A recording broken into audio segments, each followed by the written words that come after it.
आज से 5 साल पहले मेरी शादी हुई थी, जिसमें मेरी पसंद बिल्कुल भी शामिल नहीं थी।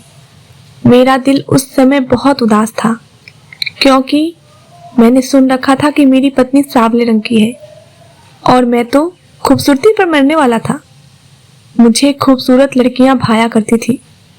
मैं गोरे रंग को पसंद करता था और फिर मेरी दुल्हन सांवले रंग की थी, जिसे देखने का मेरा बिल्कुल भी दिल नहीं कर रहा था।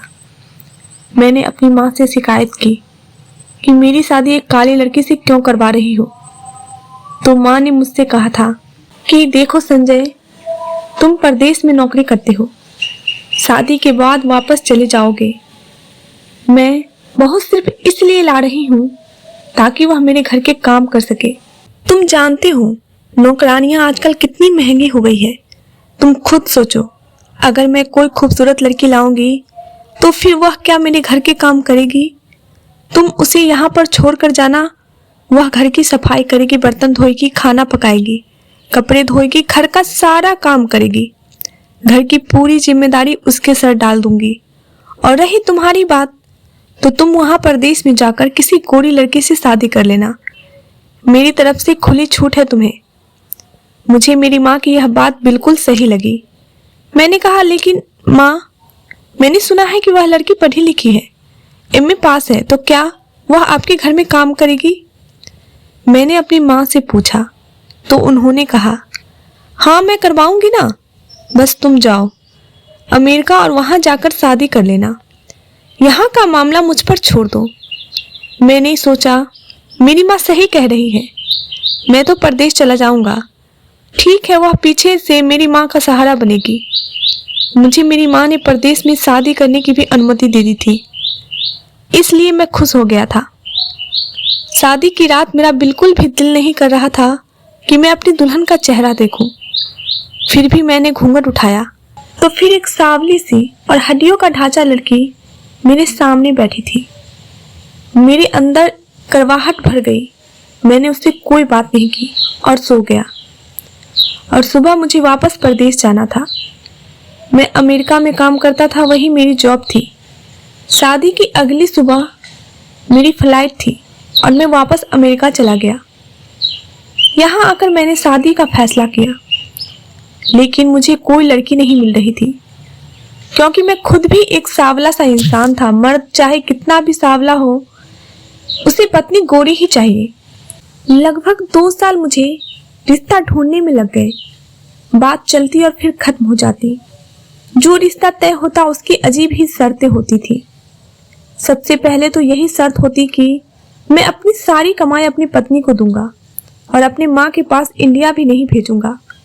और यहीं पर मैं मायूस हो जाता था, क्योंकि मैं अपने घर वालों का खर्च नहीं रोक सकता था। वहाँ मेरी 2 बहनें शादी के लिए बैठी हुई थी। मम्मी पापा की मैं इकलौती उम्मीद और सहारा था, क्योंकि मैं उनका इकलौता बेटा था। मेरी परेशानी दिन ब दिन बढ़ती जा रही थी। इंडिया में मेरे माँ बाप से बात कम ही होती थी, क्योंकि उस समय मोबाइल फ़ोन बहुत कम इस्तेमाल होते थे। मम्मी से जब भी कभी बात होती तो वह यही कहती, अरे संजय बेटा, तुम्हारी पत्नी तो मायके चली गई है। अब मैं इन रोज रोज की बातों से तंग था, इसलिए मैंने अब घर बात करना ही छोड़ दिया था। और अब 3 साल हो चुके थे। एक दिन मैं काम से वापस जा रहा था तो रास्ते में एक लड़की बैठी हुई मिली। उसके हाथ में किताब थी, जो कि हिंदी की एक बहुत ही फेमस किताब थी। मैं समझ गया कि यह लड़की हिंदुस्तानी है। मैंने सोचा शायद उसे मदद की जरूरत हो। मैं उसके पास गया और पूछा कि आपको मदद की जरूरत है? मैं हिंदी में ही बात शुरू की थी। उसने भी हिंदी में ही जवाब दिया था। उसने कहा, हाँ, मैं 2 दिन पहले ही इंडिया से आई थी और यहाँ अपने रिश्तेदार के पास ठहरी हुई थी, लेकिन वह लोग पता नहीं कहाँ चले गए। मुझे बाजार से कुछ लेना था। जब घर वापस गई तो उनके घर पर ताला लगा हुआ था। मुझे उसकी बात सुनकर दुख हुआ। मैंने उससे कहा कि आप मेरे साथ चले। मेरी बात पर उसने हैरत से मुझे देखा। उसने अपने चेहरे पर मास्क लगा रखा था, लेकिन उसकी हसीन काली बड़ी बड़ी आंखें दिखाई दे रही थी। जिनमें काजल के साथ साथ हैरानगी भी भरी हुई थी। मैं तो उसकी आंखों में खो गया था। वह कहने लगी, मैं ऐसे कैसे आपके साथ चली जाऊं? उसके हाथ दूध जैसे सफेद थे, जिन्हें देखकर मुझे अंदाजा हो गया था कि वह बहुत ही खूबसूरत और हसीन लड़की है। मैंने उससे कहा, तो क्या आप इस तरह सड़क पर रात गुजारेंगी? मेरी कहने पर वह सोच में पड़ गई। वाकई रात बहुत हो चुकी थी। वह मुझसे पूछने लगी कि आपके घर में कौन कौन है। मैंने उससे कहा कि मैं एक कमरे में अकेला रहता हूँ। मेरे पास घर नहीं है, सिर्फ एक कमरा है जो किराए पर लिया हुआ है। मैंने उसको सारी बात सच सच बता दी थी। वह थोड़ी देर तक कुछ सोचती रही, फिर बोली, अगर आप अभी और इसी समय मुझसे शादी कर ले तो मैं आपके साथ चलती हूँ। उसकी बात सुनकर मैं तो हैरान रह गया। भला शादी कोई गुड्डा गुड़ियों का खेल है जो अभी और इसी वक्त हो जाती? और मुझसे समझ में नहीं आ रहा था कि इतनी खूबसूरत लड़की मुझे शादी को खुद करने के लिए क्यों कह रही थी, वह भी बिना किसी शर्त के। खैर, उसकी बात सुनकर मैं तो खुश हो गया था, क्योंकि मैं भी एक खूबसूरत लड़की से शादी करना चाहता था। ना जाने कब से एक खूबसूरत लड़की की तलाश में था, और जब मुझे खूबसूरत लड़की मिल गई थी तो फिर मैं यह मौका हाथ से क्यों जाने देता। मैं उसी समय जाकर उसके साथ कोर्ट मैरिज कर ली और खुशी खुशी उसे अपने छोटे से कमरे में ले गया। इस छोटे से कमरे में ही चूल्हा रखा हुआ था, जहां पर मैं खुद खाना बनाता था। मगर आज मुझे देर हो गई थी, इसलिए मैंने खाना नहीं बनाया था। उस लड़की ने अपना नाम सीमा बताया था। सीमा ने कहा कि मैं खाना बनाती हूँ, तब तक आप फ्रेश हो जाएं। सीमा ने बहुत ही स्वादिष्ट खाना बनाया। मेरी तो खुशी की कोई हद ही नहीं थी। मैंने सीमा से कहा कि अब तो हमारी शादी हो गई है, अब तुम अपने चेहरे से यह मास्क हटा दो, मुझे अपना चेहरा दिखाओ, ताकि मुझे भी तो पता चले कि मेरी पत्नी कैसी है। मेरी कहने पर उसने अपने चेहरे से मास्क हटाया तो मैं देखकर हैरान हो गया, क्योंकि वह तो मेरे ख्यालों से भी ज़्यादा सुंदर थी। मैं बहुत खुश हुआ और एक हफ्ता हमने बहुत ही खुशी से गुजारा। मैं रोजाना काम से वापस आता, वह खाना पहले ही बना कर रख देती थी। मैं सुबह उठता तो मेरे लिए नाश्ता तैयार होता था। मेरी जिंदगी तो जैसे स्वर्ग बन गई थी। लेकिन एक दिन जब मैं घर आया तो वह मुझे घर पर नहीं मिली। मुझे लगा शायद वह कहीं गई हुई है, थोड़ी देर में वापस आ जाएगी। लेकिन मुझे एक खत मिला। उस खत में लिखा था कि उसके रिश्तेदार वापस आ गए हैं और वह अपने रिश्तेदारों के पास जा रही है। खत क्या था? मेरी बर्बादी थी।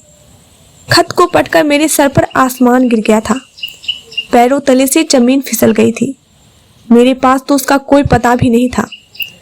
मैं पागलों की तरह उसे ढूंढने लगा, लेकिन ढूंढता भी तो कहाँ ढूंढता, वह तो मुझे एक सड़क पर मिली थी। उसे ढूंढते ढूंढते 8 महीने गुजर गए, लेकिन वह मुझे नहीं मिली। मैं डिप्रेशन में चला गया और दिमागी मरीज बनता जा रहा था। मैंने उसके साथ जितना समय गुजारा था वह मेरे लिए बहुत ही खूबसूरत समय था। इतने समय में ही मुझे उससे मोहब्बत हो गई थी। अब तो उसके बिना रहने के ख्याल से भी डर लगने लगा था। लेकिन पता नहीं क्या वजह थी कि वह मुझे छोड़कर चली गई। सीमा के बिना ऐसा लगता था कि जैसे मेरी जिंदगी का कोई मकसद ही नहीं है। मेरे लिए अब अमेरिका में काम करना मुश्किल हो गया था और फिर एक दिन मैं इंडिया वापस जाने का फैसला कर लिया और मैं इंडिया वापस चला आया। मेरी माँ बहुत ही गुस्से में थी। मेरी माँ ने कहा कि तेरी पत्नी ने 4 साल तो यहाँ काम करके गुजारे और फिर वह तंग आ गई। कहने लगी कि तुम्हारा बेटा ना मुझसे बात करता है और ना ही यहाँ इंडिया वापस आता है, तो भला मैं तुम्हारी सेवा क्यों करूँ? मैं तुम्हारी कोई फिक्र की नौकरानी नहीं हूँ। यह कहकर तुम्हारी पत्नी अपने भाई के घर चली गई। मैं उसे लेने गई थी, लेकिन उसके भाई ने मुझे बेइज्जत करके घर से निकाल दिया। अब तुम आ गए हो तो जाओ और उसे लेकर आओ। अभी इस उम्र में मुझसे घर के काम नहीं होते। जब से वह गई है, घर का काम कर कर के मेरा और मेरी बेटियों की हालत खराब हो गई है। जा और जाकर उसे वापस लेकर आ। मुझे अपनी पत्नी पर बहुत गुस्सा आया। वह काली कलूटी सी लड़की, उसके इतने नखरे। मैंने उससे शादी करके उसे सहारा दिया था और उसके नखरे इतने बढ़ गए कि वह मेरी माँ की बेइज्जत करके चली गई। मैं उसी गुस्से में उससे मिलने के लिए उसके भाई के घर पहुंच गया, लेकिन उसके भाई ने मुझे मिलने नहीं दिया। मैंने खूब हंगामा किया कि मुझे मेरी पत्नी चाहिए। मेरे बहुत ज़्यादा हंगामा खड़ा करने पर आस पड़ोस के लोग भी जमा हो गए थे और फिर सबके कहने सुनने के बाद मेरी पत्नी के भाई ने मेरी पत्नी मेरे हवाले कर दी। मैं उसे लेकर घर आ गया।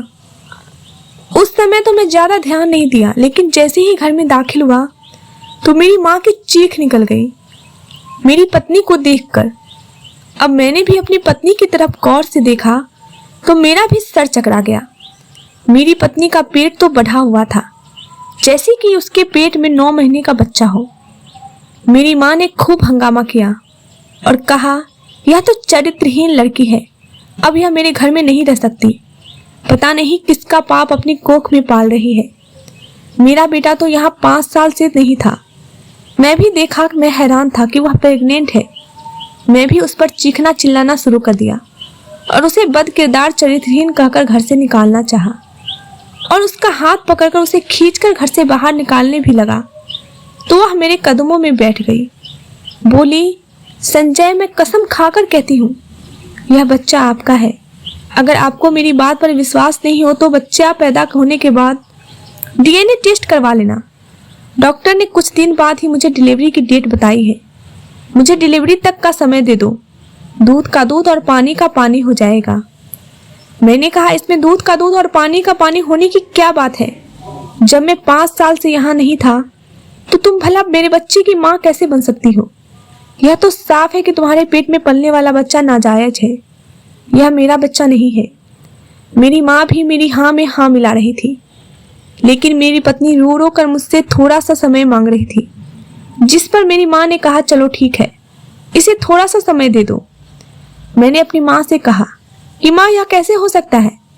मैं तो 5 साल से अमेरिका में रह रहा हूँ, फिर यह बच्चा कैसे हो गया? माँ ने मुझे समझाया, बेटा, मोहल्ले में तमाशा बने का क्या फर्क पड़ता है? इसके डिलीवरी में कुछ ही समय बाकी है। बच्चा पैदा होते ही हम डीएनए टेस्ट करवा लेते हैं, सब सच सामने आ जाएगा। और अगर यह बच्चा तुम्हारा नहीं निकला तो फिर हम इसके भाई से कहेंगे कि अगर अपनी बहन की शादी बचाना चाहते हो तो हमें 20 लाख रुपया दो, क्योंकि तुम्हारी बहन एक चरित्रहीन लड़की है और उसके पेट में किसी और का बच्चा है। और यह तो डीएनए टेस्ट में साबित हो ही जाएगा कि यह बच्चा तुम्हारा नहीं है। फिर हम लोगों को ब्लैकमेल करके उनसे पैसे लेंगे। मुझे विश्वास है कि उसका भाई अपनी इज्जत बचाने के लिए पैसे दे देगा। मेरी माँ ने मुझे यह पट्टी पढ़ाई तो मैं सोच में पड़ गया। मैंने उसे घर के अंदर कर लिया और डिलीवरी का इंतजार करने लगा। यहाँ तक कि डिलीवरी का दिन भी आ गया और मेरी पत्नी ने एक बेटी को जन्म दिया। वहीं पर मैं डॉक्टर से कहा कि इस बच्चे का डीएनए टेस्ट करें, और जब डॉक्टर ने बच्चे का डीएनए टेस्ट किया और उसकी रिपोर्ट सामने आई तो मेरे पैरों तले से जमीन निकल गई, क्योंकि यह तो सच में मेरा ही बच्चा था। मुझे विश्वास नहीं आ रहा था। मैं उस गुस्से में आ गया। डॉक्टर से कहा कि आपने गलत रिपोर्ट बनाई है। मेरी माँ ने भी कहा कि यह रिपोर्ट गलत है, लेकिन डॉक्टर जिद पर आए हुए थे कि यह रिपोर्ट एकदम सही है। मैं शहर के सबसे मशहूर और बड़ी लैब से टेस्ट करवाया हूँ, जिसकी रिपोर्ट भी वही निकली है। मैंने 3-4 जगह टेस्ट करवाए, लेकिन हर बार यही साबित हुआ कि यह बच्चा मेरा ही है। मैं हैरान था कि ऐसा कैसे हो सकता है। यह तो बिल्कुल ही नामुमकिन बात थी। खैर, जो भी था, हम बच्चे को घर ले आए। मैं अपनी पत्नी से कहा, तुम अपनी माँ के घर चली जाओ, मुझे यह बच्चा नहीं रखना। मुझे विश्वास ही नहीं है कि यह बच्चा मेरा है। वह मुझसे मिन्नतें करने लगी और कहा कि आप आराम से बैठकर मेरी सारी बातें सुने, उसके बाद जो फैसला करेंगे मैं आपके हर फैसले का सम्मान करूंगी। मैंने उसकी बात सुनी। मेरी माँ भी मेरे साथ बैठी थी। फिर वह अपनी कहानी सुनाने लगी, जिसे सुनने पर मैं मजबूर हो गया था। मेरी पत्नी ने कहा कि जब मेरी आपसे शादी हुई तो आपने एक नज़र मुझे देखा और सुबह वापस चले गए। मैं समझ गई थी कि आपने मेरी शक्ल सूरत की वजह से ऐसा किया है। मैं कोई बदसूरत लड़की नहीं थी, मैं बहुत खूबसूरत थी, लेकिन मेरे रंग के पीछे सब छुप गया था। ऊपर से मेरी सेहत भी अच्छी नहीं थी, बहुत ज़्यादा कमज़ोर थी, इसलिए मेरी रंगत और भी ज़्यादा दब गई थी। बिन माँ के पाली बड़ी थी, ना इसलिए खाना पीना अच्छा नहीं मिला था। भैया भाभी के सहारे जी रही थी। भैया फिर भी ध्यान रख लेते थे, लेकिन भाभी तो मेरी जान की दुश्मन बनी बैठी थी। पूरे घर का काम करवाती और खाना भी नहीं देती थी। मैं हर वक्त परेशान रहती थी, भूख बहुत ज्यादा कम लगती थी, जिस वजह से मैं सूख कर कांटा हो गई थी। इस कमजोरी ने मुझे और भी सांवला बना दिया था। जब आपसे शादी हुई थी तो उम्मीद जगी थी कि शायद अब मेरे बुरे दिन खत्म होने वाले हैं, मेरी जिंदगी में भी बहार आने वाली है। यही सपने सजाए सुहाग के सेज पर बैठी आपका इंतजार कर रही थी, लेकिन आपने तो मुझे नजर भरकर देखा भी नहीं और अगले ही दिन मुझे फिर से दुखों के हवाले करके चले गए। 5 साल तक आपकी माँ ने मुझसे इतना काम करवाया कि मेरी जान और भी ज्यादा निकल गई, और फिर धीरे धीरे मेरे अंदर गुस्सा भरने लगा। मैं बागी होती चली गई। मैं सोचती थी कि आखिर मैं भी तो इंसान हूँ, मुझे कौन से पाप की सजा दी जा रही है। इस घर में आप मुझे छोड़कर चले गए और आपकी माँ मुझे नौकरानी की तरह काम लेती थी। मेरा भाई जब मुझसे मिलने आता था और मुझे इस तरह नौकरानियों की तरह काम करते देखा तो वह मुझसे कहता कि इस घर में तुम्हारे साथ इंसाफ नहीं हो रहा है। मेरे भाई ने तुम्हारी माँ से भी बात की थी कि कहा मैंने अपनी बहन को इस घर में नौकरानी बनाने के लिए नहीं भेजा था, बल्कि बहुरानी बनाने के लिए भेजा था। लेकिन तुम्हारी माँ ने मेरे भाई को बेइज्जत करके घर से निकाल दिया और कहा कि दोबारा इस घर में मत आना। मेरा भाई मुझे बार बार कहता कि तलाक ले ले, मैं तुम्हारी दूसरी जगह शादी करवा दूंगा, लेकिन मेरा दिल गवार नहीं करता था। भाभी से लड़ झगड़ कर भैया ने मेरे लिए अपने जानने में यह बहुत ही अच्छा रिश्ता ढूंढा था। मुझे उम्मीद थी कि भाभी अब दूसरी जगह मेरी शादी हरगिज नहीं होने देगी, और होने भी देंगी तो किसी बूढ़े के पल्ले बांध देंगी। भाभी के साथ मैं 20 साल गुजारी थी और वह 20 साल मेरे लिए किसी नर्क से गुजरे थे। मैं उस नर्क में दोबारा नहीं जाना चाहती थी, इसलिए मैंने भैया को मना कर दिया कि मैं दूसरी शादी नहीं करूंगी। मेरी माँ की एक रिश्तेदार अमेरिका से आई हुई थी, उनका नाम सुबीता है। उन्होंने मेरी हालत देखी तो मुझे पहचान नहीं पाई। मुझे कहा तुम वही लड़की हो जिसे मैंने आज से 15 साल पहले देखा था। विश्वास ही नहीं आ रहा कि तुम ऐसी हो गई हो। आखिर तुम्हें हुआ क्या है? मैंने उन्हें अपने सारे हालात बताए। फिर सुबीता मासी ने एक तरकीब सोची और मुझे अमेरिका ले जाएगी और आपसे मिलवाएगी। मैंने उनसे कहा कि ऐसा कैसे हो सकता है।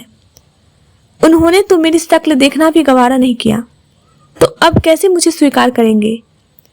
सुबीता मासी ने कहा, यह बात तुम मुझ पर छोड़ दो, बस जैसा कहती हूँ वैसा ही करो। सुबीता मासी ने मुझे गोरे होने के इंजेक्शन लगवाए, जिससे मुझे कुछ ही हफ्तों में मेरा रंग चमकने लगा था। यहाँ तक कि मैं खुद भी अपने रंग को देखकर हैरान रह गई थी। सुबीता मासी ने बताया कि यह रंग गोरा करने वाला इंजेक्शन है जिन्हें सब लगवाते हैं। फिर उन्होंने मेरे कागजात बनवाए और मुझे अपने साथ अमेरिका ले गई और वहाँ पर मेरी डाइट का मेंटेन किया। मुझे खूब खिलाया, जिससे मेरी सेहत अच्छी होती चली गई। जब मैं आपकी माँ के साथ रहती थी तब मुझे आपके कमरे में एक डायरी मिली थी। उस डायरी में आपके रहने का पता लिखा हुआ था कि आप अमेरिका में किस जगह रहते हैं। वह एड्रेस मैंने नोट कर लिया था और मासी को वह एड्रेस दे दिया था। मासी ने उस जगह का पता निकलवा लिया था। एक दिन आप वहां से गुजर रहे थे तो मासी ने मुझसे कहा कि तुम यहाँ पर बैठ जाओ, जैसे ही वह इधर आएगा उसका ध्यान तुम्हारी तरफ चला जाएगा। और ऐसा ही हुआ, आपका ध्यान मेरी तरफ चला गया और मेरा रंग और मेरी सेहत के बदलाव की वजह से आप मुझे पहचान नहीं पाए। आपने तो मुझे देखा ही नहीं था। आपने अनजान लड़की समझकर मुझसे शादी कर ली। हालांकि इसकी जरूरत नहीं थी, मैं तो पहले ही आपकी पत्नी थी। अच्छी डाइट लेने की वजह से मेरा शरीर भर गया था और मेरा रंग भी खिल गया था।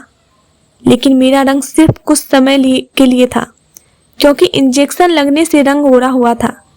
इंजेक्शन का असर खत्म होते ही मेरा रंग फिर से सांवला हो जाना था और फिर शादी के बाद मैं तुम्हारे साथ रहने लगी।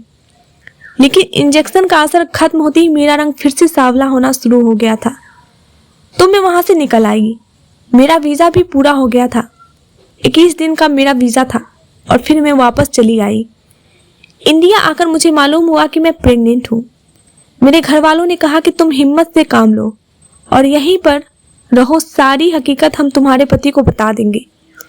मेरी पत्नी ने सारी कहानी मुझे सुनाई और सबूत के तौर पर अमेरिका में हुई हमारी शादी के पेपर भी मुझे दिखा दिए थे। कुछ और चीज भी मेरी उसके पास मौजूद थी जो मैंने उसे अमेरिका में दे दी थी, वह भी उसने मुझे दिखाई। जब मैं उसे गौर से देखा तो उसकी वही काली बड़ी बड़ी आंखें थी जिन पर मैं फिदा हो गया था। आवाज भी तो उसी की थी। यकीनन यह लड़की वही थी जिससे मैं इतने दिनों से ढूंढता फिर रहा था। फर्क सिर्फ इतना था कि उसका रंग फिर से सांवला हो चुका था। मैं इतना ज्यादा गुस्से में हो गया था कि मैं सीमा को गौर से देखा नहीं। मुझे तो जैसे ही पता लगा था कि मेरी पत्नी मेरे बिना प्रेग्नेंट है, तभी मैं इतना गुस्सा हो गया था कि उसे मारना पीटना शुरू कर दिया था।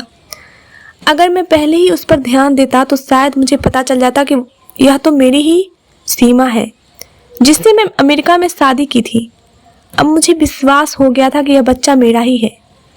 मेरी माँ ने कहा कि यह सब झूठ बोल रही है, झूठी कहानी सुना रही है, इसकी कहानी पर विश्वास मत करना।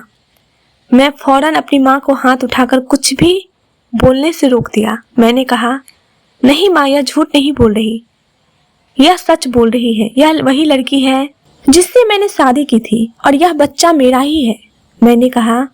और मैं उसे अपने साथ रखने पर मजबूर हो गया। लेकिन अभी पता नहीं क्यों मेरा दिल उसकी तरफ नहीं खींचता था। ना ही मैं उसकी तरफ देखता था, ना ही बच्चे की तरफ। पता नहीं क्यों मैं अपनी पत्नी को वह मोहब्बत नहीं दे पा रहा था जो मैंने अमेरिका में सीमा को दी थी। हालांकि दोनों एक ही थी, अंतर सिर्फ रंग का था। इसी तरह 1 महीना गुजर गया। मैं उदास था। फिर एक दिन उसने आंखों में आंसू भरकर कहा कि आप मुझे पसंद नहीं करते तो फिर मैं आपके साथ क्यों रहूं? मैं यह घर छोड़कर जा रही हूँ। बच्चा आपका है, आपके पास ही रहेगा। यह कहकर वह घर छोड़कर चली गई। मैं दूसरे कमरे में सोता था और सीमा बच्ची को लेकर अलग कमरे में सोती थी। वह चली गई मगर मुझे कोई फर्क नहीं पड़ा। सारा दिन बच्चा रोता रहा। मुझे अजीब सा महसूस होने लगा क्योंकि मेरी माँ और बहनें में से किसी ने भी बच्चे को हाथ नहीं लगाया था।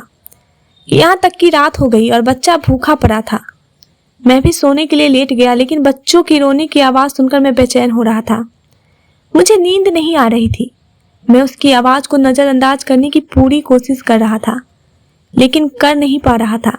और आखिरकार मैं उठा, कमरे में गया तो बच्चे की हालत भूख की वजह से बहुत बुरी हो गई थी। मैंने उसे उठाया, लेकिन मैं उसे क्या खिलाता? उसकी माँ तो चली गई थी। जैसे ही मैंने उसे अपनी गोद में उठाया, मुझे एक अजीब सा एहसास होने लगा। ऐसा लगा कि जैसे इस दुनिया में मेरा भी कोई अपना है। लेकिन अगले ही पल मुझे एहसास हुआ कि मेरा बच्चा बहुत भूखा है। मैं उसी समय उसे डॉक्टर के पास ले गया और मैं डॉक्टर से कहा कि डॉक्टर साहब, बच्चे के लिए कुछ बताएं क्योंकि बच्चा बहुत भूखा है और बच्चे की माँ इस समय घर पर नहीं है। डॉक्टर ने मुझे डब्बा वाला दूध लिखकर दे दिया। मैंने फौरन दूध दिया और घर लाया। फीडर में दूध बनाकर उसे पिलाया। बच्ची को आराम आ गया और मैंने उसे अपने साथ ही सुला लिया। रात में थोड़ी थोड़ी देर बाद वो जागता रहा और मैं उसके लिए दूध बनाता रहा और उसे पिलाता रहा। एक रात अपने बच्चे के साथ गुजारने के बाद मुझे लग रहा था कि जैसे मेरी जिंदगी में कोई आ गया है, मेरे जीने का सहारा मुझे मिल गया है। वरना अब तक तो मैं दूसरों के लिए जी रहा था। अब तक मैं पैसा कमाने की मशीन बना हुआ था। घर वालों के लिए कुछ दिन अपने बच्चे के साथ गुजारने के बाद मुझे अपने बच्चे से बेहद लगाव हो गया। मैं खुद को उससे मोहब्बत करने से रोक नहीं पाया क्योंकि वह मेरी औलाद थी, मेरा ही खून था। मैंने उसे कसकर बाहों में भर लिया और उसे चूम लिया। मुझे एहसास हुआ कि मेरे बेटे को माँ की जरूरत है। मैं सीमा के मायके गया उसे लेने के लिए, लेकिन वह नहीं थी। अगली बार मैं बच्चे को लेकर गया और उससे कहा कि मेरे लिए नहीं आओगी तो इस बच्चे के लिए तो आ जाओ। यह हमारा बच्चा है, हम दोनों इसको मिलकर पालेंगे। इस बच्चे को हम दोनों की जरूरत है। मेरी बात सुनकर सीमा की आंखों में आंसू आ गए। उसने फौरन अपने बच्चे को सीने से लगा लिया। उसने अपना सामान उठाया और मेरे साथ चली आई। आज मुझे लग रहा था कि मेरा घर पूरा हो गया है। मैं अब अपना बिस्तर अपने कमरे में लगा लिया जहां मेरी पत्नी बच्चे के साथ रहती थी, क्योंकि मैं भी अपने बच्चे के साथ रहना चाहता था। मैं उसके बिना नहीं रह सकता था। उन दोनों को अपने कमरे में देखकर मुझे बहुत खुशी हो रही थी। मैं शब्दों में नहीं बता सकता था। मुझे अफसोस होने लगा कि अपनी माँ की बातों में आकर मैं इस खूबसूरत एहसास से दूर रहा। पिछले 5 साल से आज यह एहसास मुझे इस कदर खूबसूरत लग रहा था, लेकिन अभी भी मेरे और सीमा के बीच कोई बात नहीं होती थी। हम बस बच्चे के बारे में ही बातें करते थे। मुझे यह भी एहसास हुआ कि मैं अपनी माँ की बातों में आकर सीमा के साथ बहुत नाइंसाफ़ी की है। और फिर एक दिन मैंने सीमा से माफ़ी मांगी कि सीमा मुझे माफ़ कर दो, मैंने जो भी तुम्हारे साथ किया वह गलत किया। आज मुझे एहसास हो गया है कि तुम बहुत अच्छी लड़की हो। मुझे मोहब्बत भी हुई थी तो तुमसे ही हुई थी, और अब फिर से मुझे तुमसे कोई गिला शिकवा नहीं है। मैं तुमसे माफ़ी मांगता हूँ। हालांकि मैं माफ़ी के काबिल नहीं हूँ, लेकिन फिर भी तुमसे माफ़ी मांग रहा हूँ। मुझे माफ़ कर दो। मैं सीमा के सामने हाथ जोड़कर उससे माफ़ी मांगी तो उसकी आंखें भर आई। उसने मुझे फौरन माफ़ कर दिया। मैंने सीमा से कहा कि मैं तुमसे वादा करता हूँ, आज के बाद तुम्हें कोई दुख नहीं दूंगा और तुम्हारा ख्याल रखूंगा। मेरी बात सुनकर वह खुशी से खिल उठी। मैंने उससे वादा किया कि मैं तुम्हें अलग घर में रखूंगा, मगर उसने मना कर दिया। कहने लगी मुझे अलग घर नहीं चाहिए, मैं यहीं पर खुश हूँ। मुझे बस आपकी मोहब्बत चाहिए जो मुझे मिल गई है। मुझे घर की कोई इच्छा नहीं है और माँ बाप जैसे बेटे को अलग करके मुझे कोई खुशी नहीं मिलने वाली। मैं ऐसी नहीं हूँ, सीमा ने कहा तो उसकी यह बात बाहर दरवाजे पर खड़ी मेरी माँ ने सुन ली और उनकी आंखें भर आई। वह कमरे के अंदर आई और सीमा से अपने किए की माफ़ी मांगने लगी। बोली, सीमा मुझे माफ़ कर दो, मैं तुम्हारे साथ बहुत गलत बर्ताव किया है और आज भी तुम हमें छोड़कर जाने को तैयार नहीं हो। हालांकि तुम्हें इस बात का हक था, आज के बाद तुम मेरी बहू नहीं बेटी हो। मेरी माँ ने सीमा को गले लगाते हुए कहा। तो उस समय मुझे लगा कि मेरी दुनिया सच में आज पूरी हो गई। कितनी अजीब बात है कि सिर्फ रंग के कारण मैं जिस लड़की के साथ बुरा व्यवहार किया, आज मेरा परिवार उसी ने पूरा कर दिया था। यह गोरा रंग और यह खूबसूरती तो 4 दिन की चांदनी है और समय के साथ धुंधली पड़ जाती है, लेकिन असल चीज इंसान की सीरत होती है जो कभी धुंधली नहीं पड़ती। मैंने भगवान का धन्यवाद किया कि उसने मुझे सीमा जैसी पत्नी दी है। मैंने भगवान से भी माफी मांगी और फिर उसके बाद मेरे दिल को सुकून आ गया। आज हम इस घर में एक खुशहाल जिंदगी को जी रहे हैं।